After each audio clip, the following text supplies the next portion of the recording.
پورا ہسپتال خود بخود مردہ خانے میں تبدیل ہو جائے گا۔ اور ایک سوال وہاں کیا گیا کہ آج غزہ کے اندر لوگ کیا کر رہے ہیں؟ جواب ملا، موت کا انتظار کر رہے ہیں۔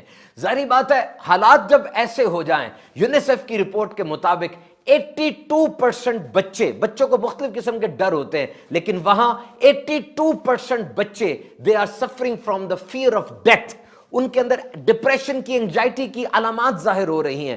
بستر میں پیشاب کا نکل جانا، ماں باپ کے ساتھ سونا، ناخنوں کو چبانا اور بھی دیگر ایسی نفسیاتی امراض کی علامات ان سے ظاہر ہو رہی ہیں۔ ماہرین کے تجزیے کے مطابق اس وقت اکتوبر 2023 میں جو حالات ہیں، this war cannot be described with words, it cannot be compared to what happened before۔ جو حالات اس وقت ہیں، ایسے سنگین اور سخت حالات پہلے کبھی نہیں دیکھے گئے۔ غزہ کو اگر نقشے پر دیکھا جائے تو یہ بہت چھوٹا سا ایریا ہے، 365 سکوائر کلومیٹر بس، اور لاہور کا ایریا 1772 سکوائر کلومیٹر ہے۔ یعنی غزہ پٹی کا موازنہ اگر کراچی یا لاہور سے کیا جائے تو یہ بہت چھوٹا ایریا لگتا ہے، اور یہاں پر 23 لاکھ افراد موجود ہیں۔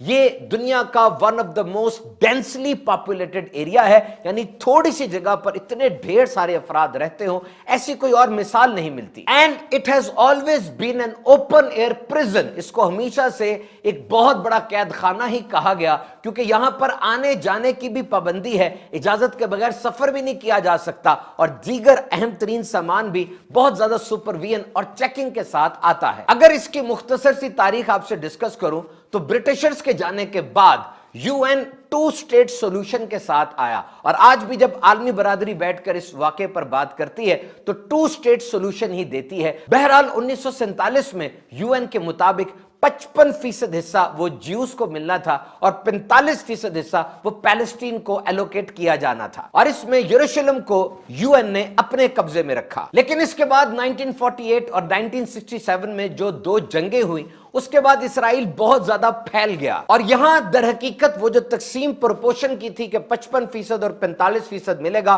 وہ ختم ہو گئی اور تمام ایریے پر جوز کا قبضہ ہو گیا۔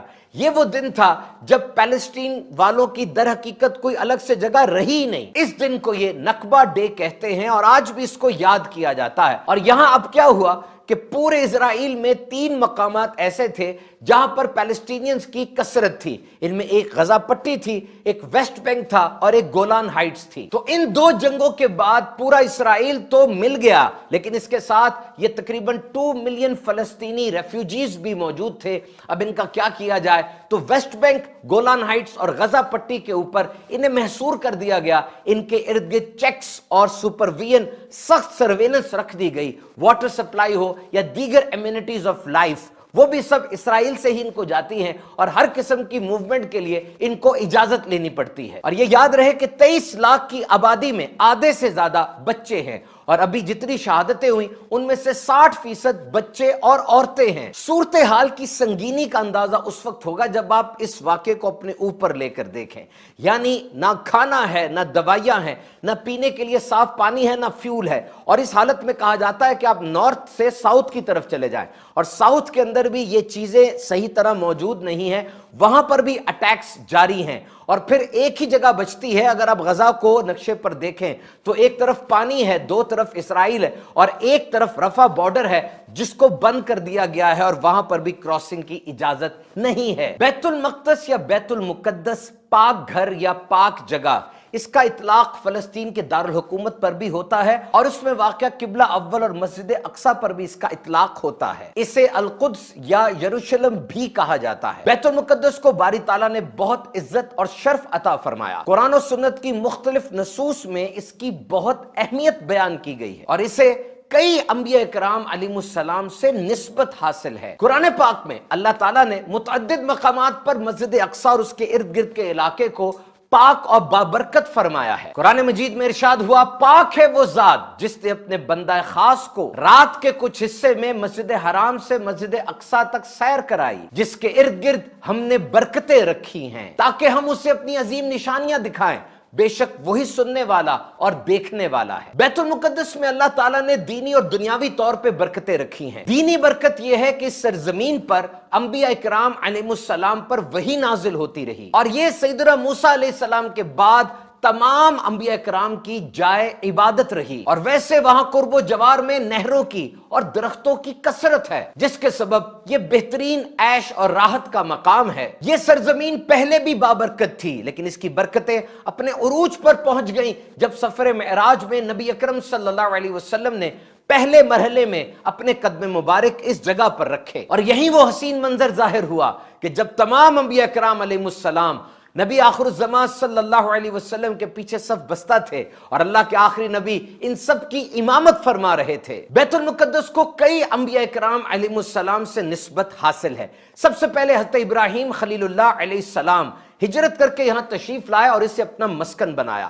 آپ کی اولاد میں سے حضرت یعقوب علیہ السلام کی بھی بہت سی یادیں اس جگہ سے وابستہ ہیں۔ فرعون کی ہلاکت کے بعد حضرت سیدنا موسیٰ علیہ السلام نے بنی اسرائیل کے لوگوں کو جہاد کے ذریعے بیت المقدس اور اس کے قریبی علاقوں میں جانے کا حکم ارشاد فرمایا، جس پر انہوں نے بزدلی دکھائی اور اس پر انہیں اللہ رب العزت کی طرف سے سزا بھی دی گئی۔ جب اللہ نے اپنے نبی حضرت داؤد علیہ السلام کو سلطنت عطا فرمائی تو آپ نے بیت المقدس کو ہی اپنا دارالحکومت بنایا۔ آپ کے شہزادے حضرت سلیمان علیہ السلام کے دور میں بھی یہی دارالحکومت رہی، اور حضرت سلیمان علیہ السلام نے ہی مسجد اقصی کا کام، اس کی تعمیر کو مکمل فرمایا، اور آپ کا مزار پر انوار بھی اسی جگہ پر موجود ہے۔ سیدنا سلیمان علیہ السلام کے بعد بنی اسرائیل بدعمالیوں میں مبتلا ہو گئے۔ شاہ بابل بخت نصر بیت المقدس پر قابض ہوا اور اس نے تباہی مچا دی۔ اسی دوران انبیاء کرام علیہ السلام کے تبرکات والا تابوت سکینہ بھی یہاں سے غائب ہو گیا،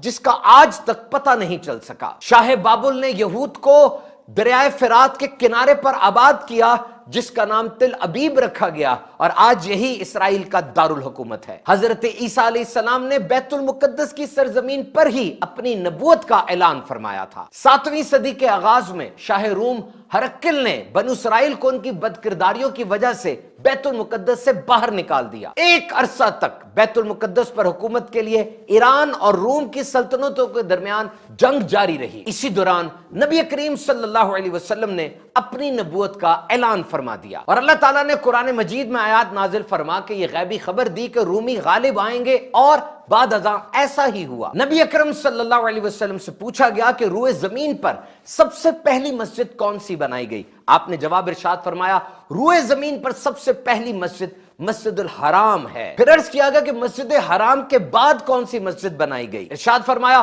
روئے زمین کی دوسری مسجد مسجد اقصی ہے۔ عرض کی گئی ان دونوں کا درمیانی عرصہ کتنا ہے؟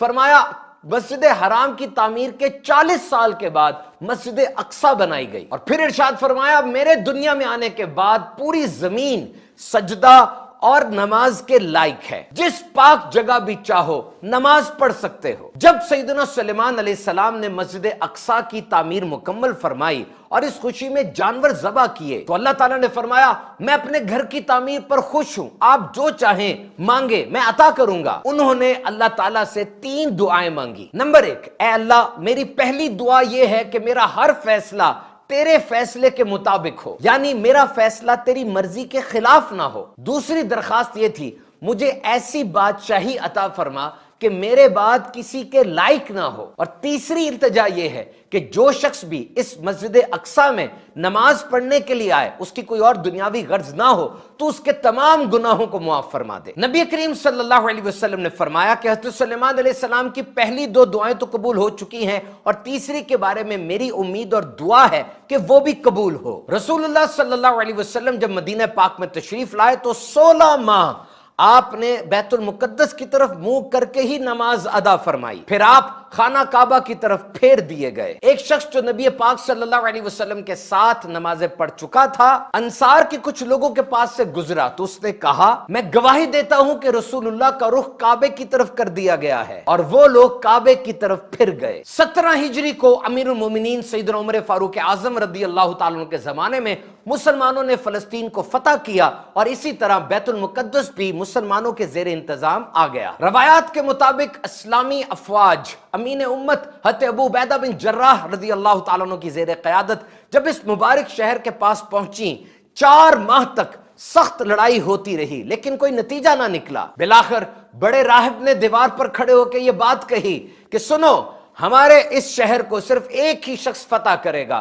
اور جو اوصاف اس شخص میں ہیں وہ ہماری کتابوں میں لکھی ہیں اور تم میں وہ اوصاف نہیں ہیں۔ پوچھا گیا تمہاری کتابوں میں کیا اوصاف لکھے ہیں؟ اس نے کہا وہ محمد صلی اللہ علیہ وسلم کا صحابی ہوگا، اس کا نام عمر بن خطاب اور لقب فاروق ہوگا، وہ دین کے معاملے میں نہایت سخت گیر ہوگا، اللہ کے کاموں میں کسی ملامت کرنے والے کی ہرگز ملامت کی پرواہ نہیں کرے گا۔ حضرت ابو عبیدہ نے جب یہ سنا تو مسکرا کر ارشاد فرمایا رب کعبہ کی قسم ہم نے یہ شہر فتح کر لیا، اور پھر اس سے کہا کہ اگر تم یہ بات کرتے ہو تو سن لو، جو اوصاف تم نے بتائیں وہ ہمارے خلیفہ ہیں عمر فاروق اعظم رضی اللہ تعالی عنہ ہیں۔ راہب نے کہا پھر تم جنگ روک دو اور ان کو بلاؤ، ہم انہیں دیکھیں گے، اور اگر یہ اوصاف ان میں ہوئی ہم یہ شہر تمہارے سپرد کر دیں گے۔ ابو عبیدہ بن جراح رضی اللہ تعالیٰ عنہ نے سیدنا عمر فاروق اعظم رضی اللہ تعالیٰ عنہ کو خط بھیجا، اور جب سیدنا عمر فاروق اعظم وہاں تشریف لاتے ہیں، راہب غور سے وہ نشانیاں دیکھتا ہے اور پھر اعلان کرتا ہے خدا کی قسم یہی وہ شخص ہیں جن کے اندر میں وہ صفات دیکھ رہا ہوں جو ہماری کتابوں میں لکھی ہیں، خدا کی قسم انہی کے ہاتھوں پہ ہمارا یہ شہر فتح ہوگا۔ وہ لوگ جلدی جلدی قلعے سے اترے، دروازے کھل گئے اور وہ امیر المومنین سے صلح اور امان کی درخواست کرنے لگے۔ آپ نے اللہ کا شکر ادا کیا، امن و امان اور عہد و پیمان کا اعلان کیا، اور فجر کی نماز کے بعد ایک شان سے بیت المقدس میں آپ دیگر مسلمانوں کے ساتھ داخل ہو گئے۔ فتح فاروقی کے بعد تقریباً 4 سال بیت المقدس مسلمانوں کے پاس رہا، اور پھر اندرونی خلفشاریوں کے بعد کروسیڈ سے یہ بیت المقدس مسلمانوں کے پاس سے نکل گیا۔ 88 سال صلیبیوں کے پاس رہنے کے بعد سلطان صلاح الدین ایوبی رحمت اللہ تعالی علیہ نے اس کو فتح کیا، اور پھر 700 سال تک بیت المقدس مسلمانوں کے پاس رہا، اور پھر 11 ستمبر 1917 کو جب خلافت عثمانیہ ختم کی گئی، اور پھر اب تک یہ بیت المقدس اور اس پورے ایریا کے بارے میں بہت سے پلانز، بہت سے پیکٹ ہوتے چلے جا رہے ہیں۔ پوری عالمی برادری 2 اسٹیٹ سولوشن کا حل پیش کرتی ہے، لیکن اس کے اوپر کوئی پیش رفت ہوتی نظر نہیں آتی، اور آج اکتوبر 2023 میں جو حالات ہیں وہ ہم نے ویڈیو کے شروع میں آپ سے بیان کر دیے ہیں۔ اور اب ان حالات میں ہم کیا کر سکتے ہیں، جنرل پبلک کی کیا رسپانسبلٹی بنتی ہے؟ دیکھیے بیت المقدس میں امداد بھیجنا بیت المقدس جانے کی مانند ہے۔ نبی اکرم صلی اللہ علیہ وسلم کی آزاد کردہ باندی حضرت میمونہ رضی اللہ تعالیٰ عنہ عرض کرتی ہیں یا رسول اللہ صلی اللہ علیہ وسلم ہمیں بیت المقدس کے بارے میں کچھ بتائیے۔ آپ صلی اللہ علیہ وسلم نے ارشاد فرمایا وہ قیامت کے لیے اٹھائے جانے اور جمع کیے جانے یعنی محشر کی سرزمین ہے، تم وہاں جاؤ اور وہاں نماز پڑھو، کیونکہ وہاں ایک نماز پڑھنا دوسری جگہوں کی 1000 نماز کے برابر ہے۔ میں نے عرض کی اگر میں وہاں نہ جا سکوں اور اس کی استطاعت نہ رکھوں تو کیا کروں؟ آپ صلی اللہ علیہ وسلم نے ارشاد فرمایا وہاں کے لیے تیل ہی بھیج دو جو وہاں کی قندیلوں میں جلایا جا سکے، جس نے ایسا کیا وہ بھی وہاں جانے کے مانند ہے۔ اور آج دعوت اسلامی کا شعبہ FGRF فیضان گلوبل ریلیف فاؤنڈیشن، جی ہاں آپ کا پر اعتماد ادارہ جو ترکی میں زلزلے میں، پاکستان میں سیلاب میں، کرونا کے دنوں میں بہترین فلاحی کام کرتا رہا، جس کے تحت آج بہت سے ادارے بھی چل رہے ہیں، اور ہم 20 اکتوبر والے دن آن فرائیڈے پہلی دفعہ ہم نے الحمدللہ فلسطین میں غزہ کی اس پٹی کے اندر کھانے کی ترسیل کا کام شروع کیا۔ ملاوی، ترکیہ اور UK کی FGRF کے اس اشتراک سے اندر ایسے کنیکشنز ہم نے بلٹ اپ کیے کہ وہاں اب تازہ کھانا، فریش کھانا وہ تقسیم کیا جا رہا ہے۔ آپ بھی FGRF کے ذریعے اپنی امداد فلسطین کے، غزہ کے ان مسلمانوں تک آسانی سے پہنچا سکتے ہیں۔ اور آج یہ جو ایک جملہ کہا جاتا ہے کہ یہ دعا کا وقت نہیں بلکہ عملی اقدامات کا وقت ہے، مفتی علی اصغر صاحب دامت برکاتہم العالیہ بڑا پیارا اس کا جواب ارشاد فرماتے ہیں۔ آپ کہتے ہیں کہ دیکھیے عملی اقدامات وہ اسباب ہیں جبکہ دعا یہ مسبب الاسباب ہے۔ نبی کریم صلی اللہ علیہ وسلم کی عادت کریمہ تھی کہ آپ دعا کو پہلے اور اسباب کو بعد میں اختیار فرمایا کرتے تھے۔ یاد رہے عملی اقدامات اس وقت تک کامیاب نہیں ہو سکتے جب تک اللہ کی غیبی امداد شامل حال نہ ہو۔ اللہ کی بارگاہ میں التجا کرنا، فریاد پیش کرنا، یہ تو بڑی سعادت اور عبادت کی بات ہے۔ یاد رہے عملی اقدامات جن پر فرض ہیں ان پر قرض ہیں، اور اس حوالے سے ان کی پوچھ گچھ ہوگی، لیکن عام مسلمان دعا سے جو فوائد حاصل کر سکتا ہے اس کا تو انکار نہیں کیا جا سکتا۔ دعا کرنے والا اگر سچا اور مخلص ہو اور مظلوم مسلمانوں کو اپنا گھر کا فرد سمجھ کر دعا کرے تو اس سے اس کی اپنی بے حسی ختم ہوتی ہے، ایک رقت پیدا ہوتی ہے، ہمدردی کا جذبہ پیدا ہوتا ہے۔ اور یاد رہے دعا کرتے وقت انداز شکوے کا یا پریشر کا نہیں ہونا چاہیے۔ نتائج اور انجام نکالنا یہ ہمارا کام نہیں ہے، میرے رب کی خفیہ تدبیر کیا ہے وہی جانتا ہے۔ ہم یہ جانتے ہیں کہ ہم نبی اکرم صلی اللہ علیہ وسلم کے امتی ہیں اور اللہ اپنے حبیب صلی اللہ علیہ وسلم کے صدقے ہم پر رحم فرماتا ہے۔ فاسفورس بم سے وہ تباہ ہوتے مکانات اور وہ جلتی ہوئی ننھے ننھے بچوں کی لاشیں دیکھ کر کیسا بے حس ہوگا وہ انسان جو دعا نہ مانگے، رحم نہ طلب کرے۔ باتیں کرنے والے بہت مل جائیں گے، اپنا محاسبہ کیجئے اور بتائیے کیا واقعی آپ نے تنہائی میں بیٹھ کر ان مظلوم مسلمانوں کے لیے کیا دعا مانگی؟ اور آج معاشرے میں بہت سے ایسے لوگ مل جائیں گے جو اپنے لیے تو دعا کرتے ہیں لیکن دوسروں کے لیے دعا نہیں کرتے۔ یہ اچھا طریقہ نہیں ہے۔ جب بھی دعا مانگے دوسروں کے لیے ضرور دعا مانگے، اور یہ ساتھ ذہن میں رکھیں کہ ہم اللہ کی رضا پہ راضی ہیں۔ بہت سے انبیاء اس کی راہ میں شہید کیے گئے اور کربلا کے میدان میں کیا ہوا ہم سب جانتے ہیں۔ تو ہم دعا مانگتے ہیں، یا اللہ فلسطینی مسلمانوں پہ رحم و کرم فرما اور پوری دنیا میں مسلمانوں کا، اسلام کا اقبال بلند فرما، آمین۔